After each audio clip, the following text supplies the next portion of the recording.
Vas a escuchar un podcast de Canal Extremadura. Disfruta de este y otros contenidos en nuestra aplicación. 5, 4, 3, 2, 1, ignition.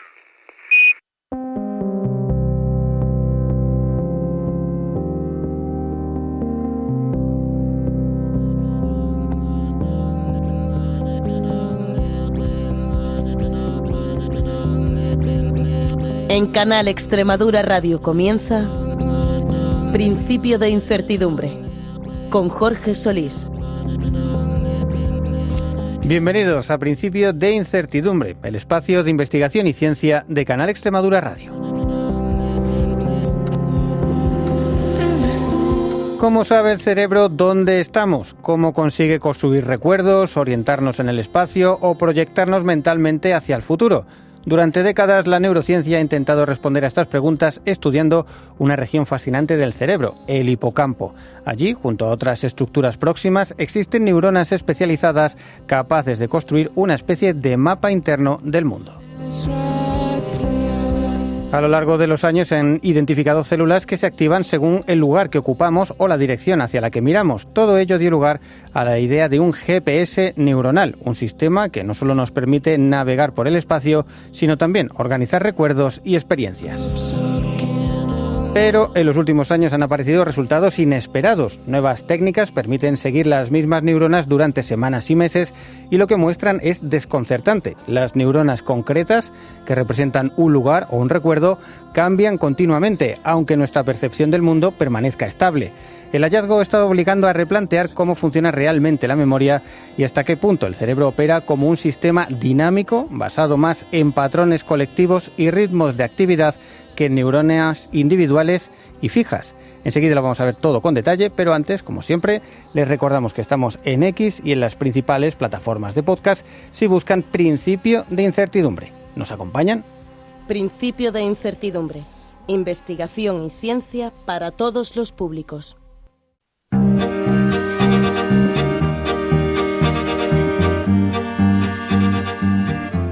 El cerebro humano contiene uno de los sistemas de navegación más sofisticados de la naturaleza. Gracias a él sabemos dónde estamos, hacia dónde nos movemos y cómo volver a casa. Pero las investigaciones de las últimas décadas han revelado algo aún más sorprendente. Los mismos circuitos neuronales que nos orientan en el espacio también organizan nuestros recuerdos, nuestra percepción del tiempo e incluso nuestra capacidad de imaginar el futuro.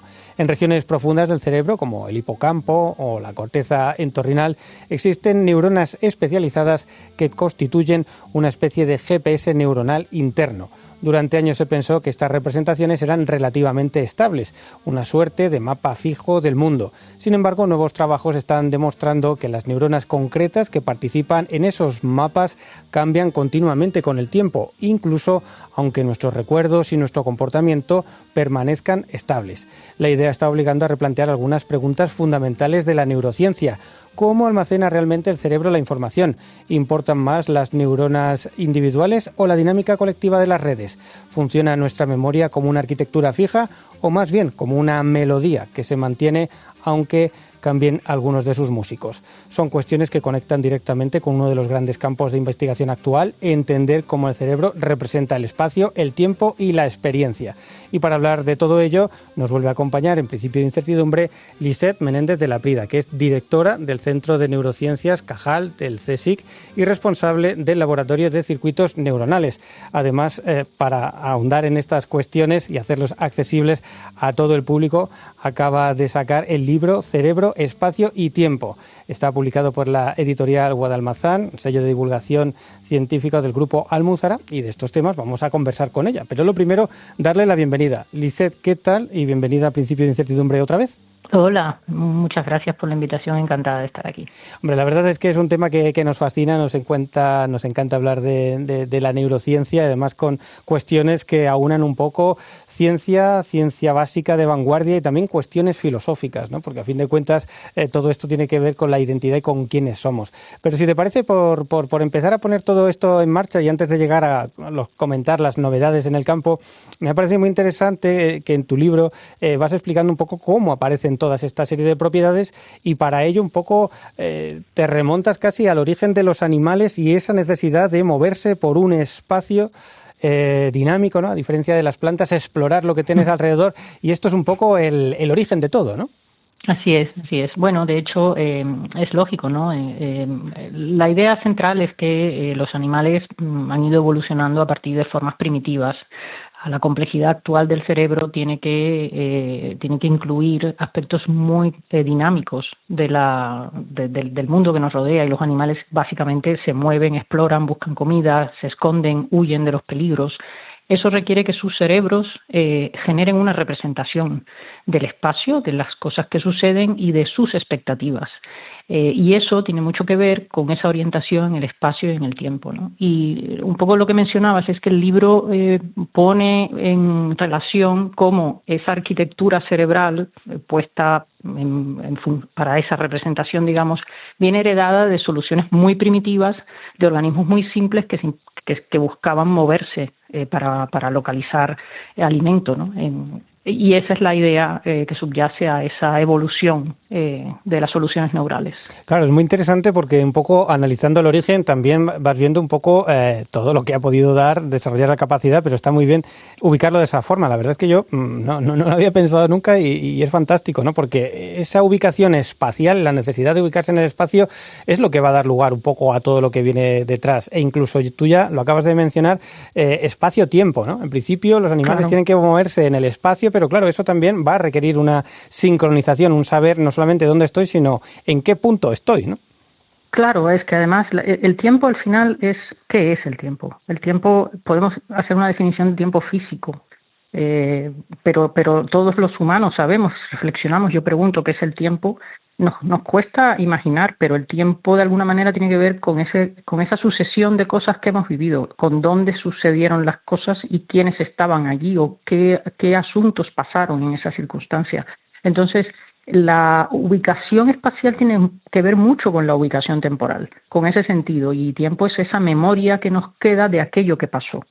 Luego el tiempo lo miramos hacia adelante haciendo previsiones hacia dónde vamos. Si tenemos que ir a comprar un libro a la librería, pues tenemos que planificar, ¿no? Bueno, pues voy a salir, voy hacia las 4, de paso a lo mejor me detengo en la farmacia y compro esto que me queda pendiente y al final en la librería me tomo un café. Entonces todo eso es tiempo y espacio. Y a veces no nos damos cuenta de lo imbricado que está todo eso en nuestra representación, en nuestra manera de vivir, de condicionar la experiencia. Claro, todo esto son cuestiones muy filosóficas, ¿no? Incluso pues citas también en la obra pues el pensamiento de Kant, ¿no? Para ver si son ideas que existen de forma preconceptual, que tenemos heredadas de forma genética o que hemos ido un poco desarrollando en nuestra interacción con el entorno. Y todo esto nos lleva a una zona muy interesante, que es esa estructura, ¿no? A la que volvemos tanto siempre que hablamos contigo, que es fascinante y es muy bonito porque vas contando en el libro un poco la historia de cómo hemos ido descubriendo su función. El hipocampo, ¿no? Es la zona ahí un poco donde se unen estas propiedades. Cuéntanos lo que podemos encontrar ahí y lo complejo que es. Sí, el hipocampo es una región del cerebro que evolutivamente es la más primitiva. Tiene, digamos, similitudes con la estructura que se encuentra en cortezas de los reptiles o de las aves. Y se piensa que filogenéticamente ha tenido una evolución a partir de esas soluciones primitivas en los mamíferos, alcanzando ya su configuración más compleja en los primates. El hipocampo sabemos que es una estructura fundamental para la memoria por una serie de casos clínicos de personas que sufrieron la extirpación del hipocampo como tratamiento a una epilepsia que era resistente a fármacos. Y al extraerse el hipocampo, esas personas comenzaron a manifestar dificultades para formar nuevas memorias. A partir de ahí hay todo un cuerpo de literatura que ha ido confirmando y situando la actividad del hipocampo como esencial para la formación de recuerdos y la recuperación también de parte de los recuerdos que tenemos almacenados. Es una estructura fascinante porque, ya te digo, está relativamente conservada, no perfectamente conservada, pero conservada a través de distintas especies y su función en la representación espacial y temporal, contextual, está fuera de toda duda. Mencionas mucho un poco el paciente ese, ¿no? HM, que creo que debe ser es una fiera dentro de la literatura médica, precisamente por esa incapacidad de generar nuevos recuerdos y, sin embargo, sí que mantenía los recuerdos de su infancia, ¿no? Y esto ya un poco dio las pistas de, pues, qué función puede cumplir el hipocampo. Y precisamente vemos que existen como dos niveles de memoria. Una memoria persistente en el tiempo, que podría estar ubicada en la corteza, que eran los recuerdos que este paciente aún conservaba. Y entonces eso nos lleva al hipocampo, que es la zona donde verdaderamente es como una especie de memoria de trabajo, ¿no? Ponéis el símil de ordenadores de hoy en día como la memoria RAM o el buffer, donde tenemos las cosas de lo que nos va pasando en la vida justo en tiempo real.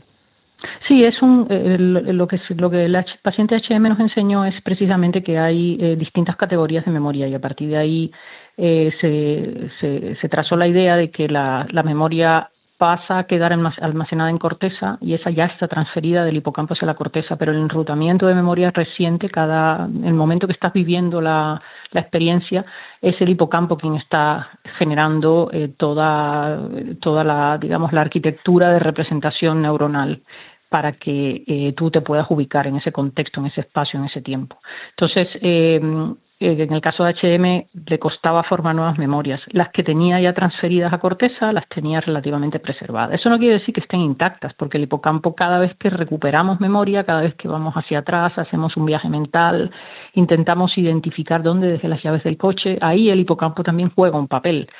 Pero lo que es robusto son memorias semánticas o memorias ya cristalizadas en una referencia, en un marco de referencia muy estable. Los tienes en corteza y no te dependen del hipocampo. Vamos a andar un poquito más en el hipocampo porque es bastante interesante. ¿Qué tipo de zonas tiene, qué tipo de neuronas que cumplen funciones un poquito distintas, aunque hay veces que la misma neurona puede cumplir esas distintas funciones? Así es. Entonces me imagino que esto debió ser un jaleo para vosotros de poder identificar qué hace esto y ahora está haciendo otra cosa. Claro, y eso es muy importante. No es que haya neuronas que hagan una sola cosa, ni que esa misma neurona haga esa cosa siempre. Esto es muy importante que se entienda. La representación, el mundo es complejísimo y si nos ponemos a pensar cuántas cosas podemos almacenar en nuestra memoria, parece infinita. Tú vas viviendo situaciones y tú tienes que estudiar para sacar un examen, pero para los eventos del día a día tú no estudias, tú vas viviendo las cosas y te vas acordando de ellas, ¿no? Entonces, es muy importante que se entienda que los tipos de neuronas que hay simplemente se clasifican por su función en un momento dado, en el momento que se estudia, pero que esa función es lábil y, como bien mencionaste al inicio, y luego discutiremos, teorías recientes como la deriva representacional ponen en cuestión todavía mucho más que sean fijas, ¿vale? Entonces, en el hipocampo se fueron descubriendo neuronas que parecía que se activaban ante determinadas circunstancias. Algunas neuronas se activaban cuando, por ejemplo, estos estudios se hacían en roedores, en ratas de laboratorio, cuando las ratas ocupaban un lugar del espacio, y entonces a esas neuronas se llamó neuronas de lugar, células de lugar, porque se veía que cada vez que pasaba por ahí el animal, pues ellas se activaban. Y entonces tú tienes un montón de neuronas de lugar que están mapeando de alguna manera todos los puntos posibles del espacio. Y si tú tuvieras registro de todas esas neuronas al mismo tiempo, tendrías una cobertura perfecta del espacio, digámoslo así. Luego se vio que había algunas neuronas que, en cambio, se activaban más en función de si la cabeza del animal estaba mirando al norte, al sur, al este o al oeste. Se les llamó neuronas de dirección. Por ejemplo, otras neuronas se vio que se activaban según el animal se acercaba a los bordes, a las paredes, y se les llamó neuronas de borde. Se vio que esto era así porque cuando se le metía en una caja y había un borde, esas neuronas disparaban solo cuando se acercaba ese borde, y si cogían ese borde y lo desplazaban en la caja, digamos, desplazaban ese borde como creando una caja más grande, esas neuronas continuaban disparando solo o activándose solo cuando iban hacia el borde, ¿no? Y así se fueron descubriendo una serie de células que funcionalmente se respondían a este tipo de cambios en el espacio, y entonces se configuró lo que se llamó el mapa cognitivo. Los elementos del mapa cognitivo eran esas neuronas que eran capaces de activarse para representar todas estas cuestiones, ¿no? Y eso es un poco lo que fue derivando hacia la consideración de toda esa estructura que existía y se le llamó el GPS y fue motivo del premio Nobel a quien descubrió las células de lugar, John O'Keefe, y al matrimonio Moser, que descubrió lo que se llaman las neuronas de retícula, que disparan como en los vértices de una retícula que cubre el espacio, y se pensó que el GPS estaba fijo. Y esto es lo que ahora se está cuestionando. El cerebro lo que hace es ir integrando la información que le llega de los sentidos, ¿no? Y un poco el centro de recepción, de control espacial, espaciotemporal, es un poco el hipocampo, ¿no? Es donde van llegando todas esas señales y donde se van integrando, y tú tienes ahí esas neuronas que van formando una representación del mundo según la información que se recibe. Esto ha sido una tarea, la verdad que en el libro es muy bonito porque se va contando cómo se ha ido identificando cada una de estas neuronas y era una cosa fascinante, pero claro, ahora llega lo que nos estás diciendo y empezamos a ver, ¿no? Porque se empieza a acumular un poco la evidencia en el que sí están estas neuronas, pero como ya has dejado caer un poco, las neuronas no son especialistas en hacer una única cosa, sino que según en el momento pueden tener una función u otra, lo que imagino que para vosotros investigadores debe ser una locura, ¿no? Porque, claro, lo que estás observando de pronto ya no hace lo mismo que lo que pensamos que hacía o que hizo hace unos días. Así es, pero fíjate que hay una cuestión, que cuando se otorga el premio Nobel y se le da al GPS, y el GPS se entiende como la estructura representacional del espacio, y asumimos que está fija porque el espacio es fijo, a esa altura de la ciencia nadie tenía una respuesta. ¿Y qué pasa con el tiempo? Nadie. Y entonces, bueno, pues había grupos buscando una señal de tiempo pues en otras estructuras cerebrales, ¿vale? Y el punto aparece cuando uno da por hecho de que el GPS está fijo, de que una célula de lugar es una célula de lugar, y mientras yo repita el mismo experimento en las mismas condiciones, esa neurona tiene que activarse en esa misma localización. ¿Y qué sucede? Que cuando comienzan a haber una nueva metodología que permite seguir a las neuronas en tiempo, digamos en tiempo real y de manera longitudinal a lo largo de muchas semanas y meses, que esto y esta metodología para el año 2014-2015, sino que esto es algo más reciente, ¿vale? Damos por hecho de que el mapa espacial va a ser fijo, ¿de acuerdo? Y entonces empezamos a hacer experimentos en los cuales registramos las neuronas que son de lugar, repetimos las condiciones y esperamos que 2 semanas, 3 semanas después esas mismas neuronas sigan señalizando el mismo lugar. Y entonces nos empezamos a dar cuenta que esto no es así, que esas neuronas van cambiando, que aparece otra neurona que señaliza ese lugar, que en cada momento de tiempo tengo un pool de neuronas que me representan el espacio y que si yo las registro a todas ellas puedo saber dónde está el animal, pero que si yo me fijo en una de ellas solamente, o en 2 o 3 o en 5 de manera individual, hay un recambio. Entonces, eso que se ha llamado deriva representacional, al principio se pensó que era algo específico a lo mejor del hipocampo, pero empezó a aparecer este tipo de derivas en representaciones en otras regiones del cerebro. Por ejemplo, en la corteza parietal, que fue de los primeros registros, o en la corteza olfativa, o en la corteza auditiva. Entonces empiezas ya a plantearte qué está pasando aquí.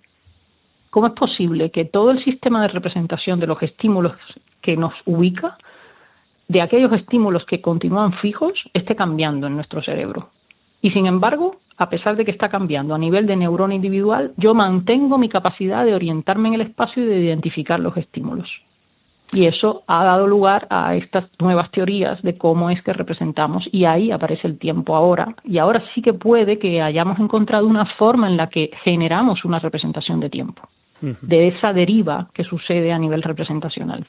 Claro, porque es que esto es muy fuerte o va en contra de lo que estaba asentado, y quizá es una idea más fácil de comprender. Yo tengo una neurona en algún sitio de la corteza que almacena algún tipo de recuerdo y nada que ver. O sea, es en función de las veces vuelves a mirar esa neurona un tiempo después y tiene otro contenido. Lo que entiendo es que la arquitectura no era la que teníamos pensada y que sobre todo más allá de los componentes individuales es el conjunto, es el circuito que está involucrado. Correcto. Lo que tiene la clave, ¿no? Mira, exacto. Podemos, si quieres, hacer un símil con un equipo de fútbol. Cambias los jugadores, igual los oyentes dicen, para nada, esto es un mal ejemplo, porque sí que se modifica, pero digamos, o pongamos el ejemplo que ponías de la orquesta, ¿no? Tú puedes tener distintos músicos tocándote una melodía, pero la melodía sigue siendo la misma, ¿vale? O tú puedes rotar, a lo mejor los componentes, pero tú mantienes la función. ¿Por qué? Porque la función te la da el cerebro como un todo. Todas las neuronas a la vez, no lo que están haciendo de manera individual. Y lo que sí que estamos aprendiendo es que esa deriva no es que esa información se pierda, esa información sigue estando en el sistema, solo que pasan a representarla otras neuronas. Y probablemente, y no lo sabemos todavía porque no tenemos la tecnología, la representación vuelve. Es más, yo tengo la hipótesis de que la representación va a volver, que hay una circularidad, porque mi idea de cuáles son los mecanismos de la deriva representacional es que es un efecto de la propia organización jerárquica del sistema neuronal, y que hay como simplemente, pues un recambio de la actividad que va evolucionando a lo largo de todo el sistema.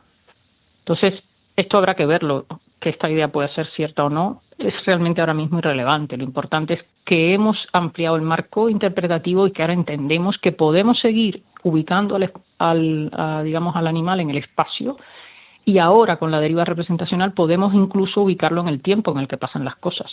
Uh-huh. Porque dos neuronas que se activan juntas en un momento del tiempo, en un espacio, no se van a activar necesariamente juntas 3 días después. Y necesitas que esa información de alguna manera se infiera de la actividad cerebral. Pero claro, y eso es el tiempo. Justo eso es la clave, el hecho de que exista esa actividad sincronizada, ¿no? Que se activen al tiempo. Esto es lo que te genera el circuito, ¿no? Lo que genera verdaderamente la relación entre unas y otras, que se activan al mismo tiempo en puntos distintos, cada una con su función. Claro, pero vamos a suponer que imaginamos 5 neuronas como si fuesen 5 personas, y vamos a suponer que yo quiero tener una representación de espacio y una representación de tiempo, y vamos a imaginar que esas 5 personas van a representar estar en un café. Entonces, pongamos que 2 de esas neuronas están juntas en el café en un momento dado del tiempo, por la mañana. Luego se levanta una y entra otra, que está en ese café al mediodía. Luego se une una tercera persona. Luego, la primera que estaba se levanta, deja las 2 y se une la cuarta y la quinta. Si ahora tú lo piensas, la información del tiempo está contenida en quién entró y salió del café. El café sigue fijo en el espacio, pero el momento temporal en el que las cosas pasaron está representado con quién estaba en cada sitio en cada momento. Uh-huh. Eso es la deriva representacional, y eso es una señal de tiempo inferida de esa deriva. ¿Comprendes?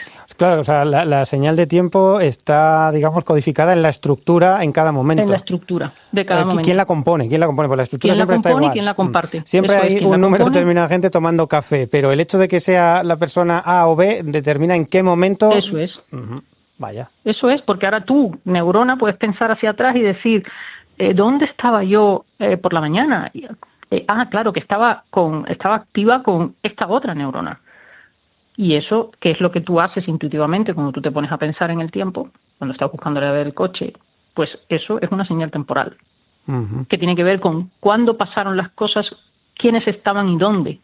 Claro. Eso es tiempo inferido.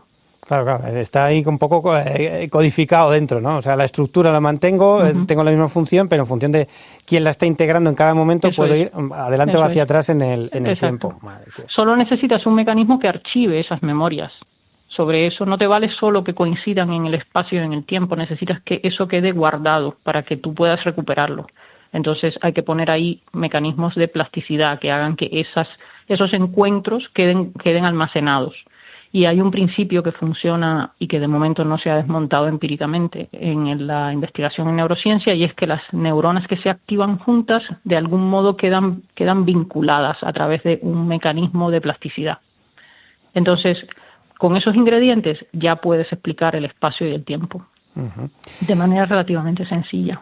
Bueno, sí, la verdad que se entiende, es asombroso que se entiende, o nos lo estás contando muy bien. Parece un concepto complejo y filosóficamente es un concepto muy complejo, porque además en el momento en el que tenemos que pensar que estudiamos los mecanismos cerebrales exactamente con el mismo instrumento con el que los creamos, uh-huh, es decir, nosotros estamos usando nuestro cerebro para preguntarnos cómo funciona nuestro cerebro. Sí. Y eso es un proceso que desde el punto de vista del conocimiento genera una contradicción intrínseca, porque tú estás estudiando al mismo órgano que estás usando para ser estudiado, con tus propias limitaciones. Pero cuando generas estas metáforas que te ayudan a situarlo, te das cuenta que puedes descomponer esa complejidad. ¿Vale? Si te pregunto qué es el tiempo, es complejo, pero si yo te digo operativamente definamos cómo podemos definir tiempo, cógete un reloj, cógete un cronómetro y define tiempo. Y ahora busca algo en tu cerebro que haga las veces de estos elementos y verás que encuentras estos componentes y puedes definir que ahí puede haber una señal de tiempo. Claro, lo que vemos es que efectivamente todo es subjetivo en el sentido de que guarda relación entre distintos elementos en cada momento, ¿no? O sea, que tenemos una estructura interna que es una construcción del mundo. Incluso el tiempo se inventa en función de los eventos como han ido aconteciendo, pero no tenemos un reloj fijo atómico que vaya pum, pum, pum, avanzando en el tiempo, ¿no? No, exactamente, pero sí que compartimos una señales, digamos, comunes. Compartimos la luz del sol, que determina el día y la noche. Compartimos, por supuesto, relojes que nos hemos puesto, porque cuando andábamos por este planeta sin relojes, sin nada, porque antes de que la civilización, digamos, se organizara sustancialmente, pues que teníamos acceso pues a los relojes naturales.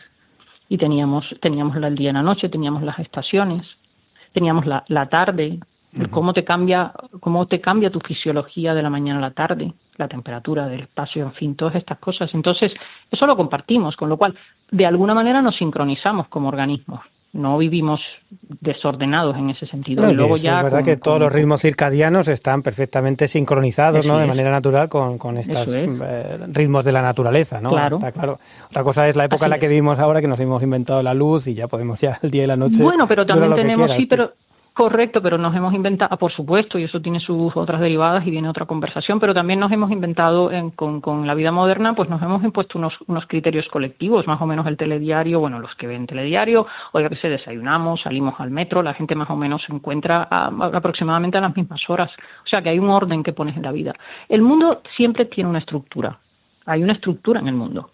Luego está el mundo como tal estructurado, las calles son calles, las casas son casas, escaleras son escaleras, ventanas son ventanas, o sea, no percibimos cuánto de eso forma parte de nuestra representación porque hemos crecido en ella y eso nos remite a Kant, qué cosa es aprendido, qué cosa es las ideas a priori, claro, que están ahí fuera. Un apriorismo, claro, pero tú naces con un sistema diseñado para internalizar el mundo. Tienes que generar una representación interna de lo que está pasando fuera, porque si no, no eres capaz de moverte por él. Lo que pasa es que leyendo el libro y reflexionando sobre estas cosas, la verdad es que me parece aún más prodigioso que seamos capaces de vivir en sociedad o que tengamos capacidad de comunicación, porque como dices, en realidad, en fin, aunque existe una estructura, el hecho de que todo el mundo la capte viendo que realmente hay que reconstruirla o representarla en la cabeza de cada uno, es increíble que tengamos un espacio de entendimiento común. Pero es que lo necesitas, porque si tú lo piensas, todos los animales tienen un componente social. Cuando tú naces, tú cuando naces eres inhábil, absolutamente. Y siempre decimos, fíjate la inteligencia artificial, qué poco eficiente es frente al humano, que aprende tan rápido. No, el humano no aprende rápido, el humano necesita 25 años para orientarse mínimamente. Y espérate que la corteza prefrontal a un chaval o chavala de 25, pues todavía le queda un poco de maduración, claro. ¿Vale? Entonces, tú necesitas, socialmente, tú estás vinculado a tu especie, porque tú naces, necesitas que te alimenten, necesitas que te orienten y necesitas que te enseñen. El león necesita que le enseñen a cazar, el pájaro a volar, y el humano necesita aprender a caminar, a no tocar ciertas cosas, tiene que pegarse con las paredes para decidir que no, que tienes que cambiar, que no puedes ir por ahí. Sí, claro, lo que vemos es que tenemos una estructura que es muy plástica y que se adapta mucho al entorno y en una especie como la nuestra es muy social, muy cultural, ¿no? El hecho de nacer con un cerebro tan inmaduro, porque había otros ejemplos, pues eso, por ejemplo, un cordero nace al mundo y ya tiene que saber moverse rapidito y verla, puede seguir a su madre un poco, pero tienes que estar ya listo para la vida. En cambio, como dices, nuestra especie nos podemos poner en los 20 años y todavía igual la corteza prefrontal no está madura del todo. Pero esto lo que hace es que tienes que configurar, ¿no? O sea, está muy abierto a lo que te vayas a exponer. Exacto. Hay un apriorismo en una serie de recursos neurales que han evolucionado para adquirir ciertas habilidades y luego hay un aprendizaje y un refinamiento. Por ejemplo, el lenguaje también. El lenguaje es un proceso. El lenguaje es un proceso. Y el mismo cerebro, un humano que nace en China o que nace en España o que nace en Estados Unidos, aprende 3 lenguajes distintos, con lo que supone la arquitectura mental de 3 gramáticas diferentes. Pero al fin y al cabo es el mismo cerebro, o sea que el mismo mecanismo neuronal consigue incorporar 3 estructuras gramaticales distintas. Y es un proceso que necesitas que sea guiado. Claro, pero es que... Como la vida misma, como vivir, como la cultura, como todo. Pero me parece, Eliseth, que es una cosa impresionante de la que quizás no seamos muy conscientes, o desde luego no el ciudadano medio, hasta qué punto nuestro cerebro se construye con el entorno. O sea, que tú es verdad que claro, tienes un programa genético, ¿no?, en el que vienen cómo son las cosas, pero concretamente en nuestra especie es impresionante lo que te condiciona el entorno, como pones el ejemplo de las lenguas, ¿no? Sí, yo creo que el ciudadano sabe que esto es así. Otra cosa es que piense que es así o que se ponga a reflexionar qué mecanismos determinan que sea así. Y la neurociencia lo que ofrece es explicaciones a esas preguntas, que son preguntas filosóficas también, y son preguntas políticas, son preguntas humanas. Pero siempre recordemos que reflexionamos con este órgano que es, a su vez, el que nos permite pensar sobre nosotros mismos. De todas formas, no tenemos mucho tiempo más, pero es que no puedo dejar de preguntarte por las ondas cerebrales y por qué papel juegan en todo esto que hemos estado hablando de estructura, porque parece que estamos hablando como elementos muy claros de neuronas, circuitos, pero a todo esto hay que meterle esa variable dinámica de las ondas. Claro. Cuéntanos un poco, ¿qué se puede decir ahí? ¿Qué hacen? Pues yo sospecho además que las ondas, y esto es un trabajo que, según hablamos, estamos ahora mismo desarrollando en el laboratorio, esa actividad dinámica cerebral manifestada en forma de oleadas de actividad eléctrica son para mí la esencia del código, de la forma en la que se procesa la información y determina las coincidencias de la actividad de distintas neuronas, y sospecho que tiene mucho que ver en esa deriva representacional, que es un tema que está abierto y que seguro que no es como yo lo imagino, porque los científicos aprendemos que nuestras hipótesis al fin y al cabo tienen que ser testadas experimentalmente, y casi siempre tenemos que reformular nuestra interpretación de las cosas. El mundo siempre nos sorprende, la naturaleza siempre nos sorprende, el estudio del cerebro es sorprendente, como lo ha demostrado algo que parecía tan seguro como las células del lugar, y al final hemos aprendido que tienen una deriva, y nos hemos dado cuenta que esa deriva nos dice mucho más que si hubiésemos dejado el código intacto, absolutamente intacto e inmóvil. Claro, porque esto es más permeable y permite hacer más cosas, ¿no? Pero aquí, por ejemplo, con las ondas, yo creo que a la gente también le suena esto de las ondas alfa, las ondas delta, y ahora además los ripple, esos que son tan rápidos, ¿no? Y que permiten un poco fijar memoria. Cuéntanos un poquitín para qué sirve cada cosa, y esto de los ripple y la memoria que habéis visto que más o menos apunta a maneras. Pues ese es el código dinámico del que hablábamos, ¿no? Entonces, cuando, por ejemplo, esa ratita pasa por ese lugar del espacio y se activan una serie de neuronas del lugar, y ella sigue recorriendo el espacio y detrás vienen otras, se forma una secuencia, porque estás atravesando los campos del lugar de las distintas neuronas, ¿de acuerdo? Bueno, pues durante pausas exploratorias o incluso durante el sueño, lo que vemos es que esas secuencias se vuelven a reactivar y están acompañadas de unos ritmos muy rápidos que se llaman ripples, que son entre 100 y 200 ciclos por segundo, organizan esas representaciones de manera comprimida en el tiempo. Porque si la ratita explora el espacio, por ejemplo, y durante un segundo hace una ruta que va de una esquina de la habitación a otra y recorre, digamos, 7 neuronas del lugar durante un segundo, en los ripples comprime esa representación en 100 milisegundos. Al comprimir esa representación en ritmos muy rápidos, sucede una cosa milagrosa, y es que se ponen en marcha unos mecanismos de plasticidad que hacen que esas neuronas queden conectadas, porque se activaron juntas, ese principio del que hablaba antes, ¿vale? Los mecanismos de plasticidad operan a altas frecuencias, y se piensa que los ripples lo que hacen es consolidar esa relación que existió entre esas 7 neuronas del lugar que se activaron juntas en un orden, porque fue como lo recorrió la ratita. Por tanto, la representación de esa experiencia, el recuerdo de esa secuencia, está determinado por esos ritmos rápidos, ¿no? Y sí, son parecidos a alfa, aunque muchos más rápidos, y hay otros ritmos, hay otras jerarquías de ritmos en la actividad eléctrica, y todos operan para coordinar la actividad de esas neuronas, que es una actividad secuencial que refleja la experiencia que se está viviendo. Y que creo que, aunque no solo aparecen más estas concretas de los ripple durante el sueño, ¿no? Y por eso quizás es momento donde se fija más la memoria a largo plazo, porque conecta o permite trasladar toda la información a la corteza, digamos, ¿no? Gracias a este impulso. Exacto. Los ripple se han visto que es una señal muy limpia durante la cual se generan instantes de sincronización entre el hipocampo y zonas de la corteza prefrontal, de la corteza cingulada, de determinadas regiones corticales. Y se ha visto que esas secuencias diferencia de alguna manera de la información. Digamos, el orden de esas neuronas del lugar o de esas células del lugar que se activaron, primero A, B, C, D, queda transferida a otras neuronas de la corteza, queda copiada en la corteza, y esos serían esos recuerdos que luego ya son independientes del hipocampo.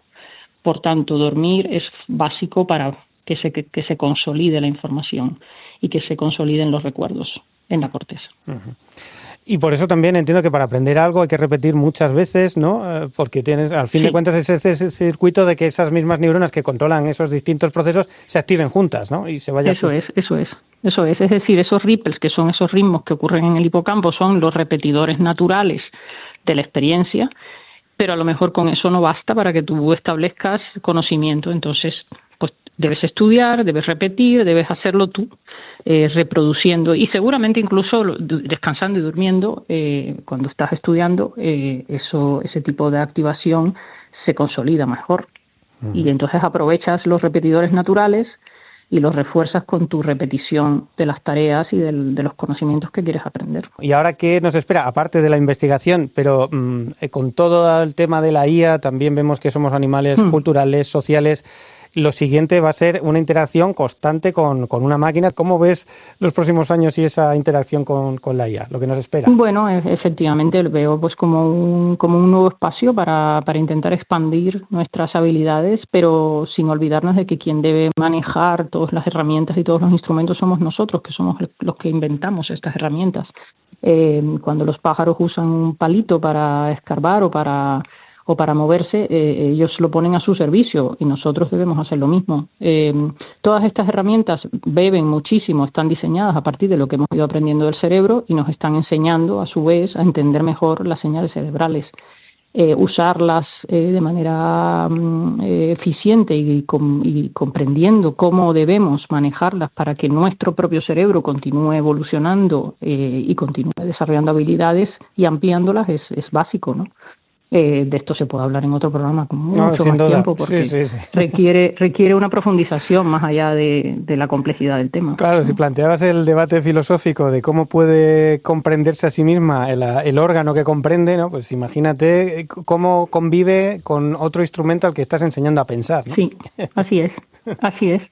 Cómo convivir con eso, ¿no? Pero bueno, al fin y al cabo el cerebro se adapta al espacio en el que tú le pides que opere, y si tú le enseñas a operar en un mundo virtual, él aprenderá, y si le enseñas a usar información apoyado por una IA, pues lo hará mejor. Lo importante es que no te olvides que es tu cerebro quien tiene que ejecutar las tareas. No, tú te puedes apoyar, tú vas a usar una grúa para levantar un peso, por supuesto, pero al final tú debes operar la grúa, es así.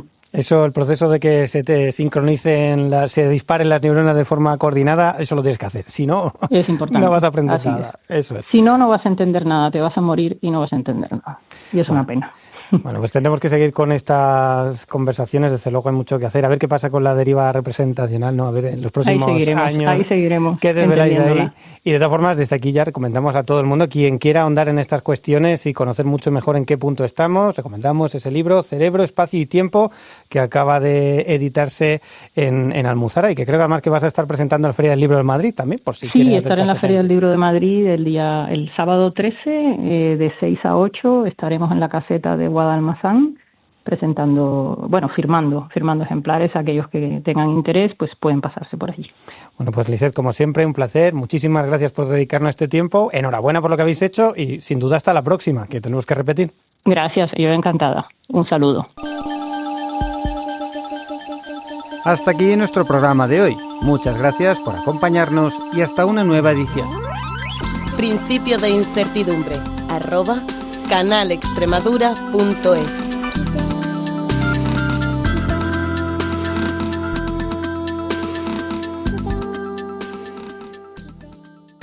Has escuchado un podcast de Canal Extremadura. Disfruta de este y otros contenidos en nuestra aplicación.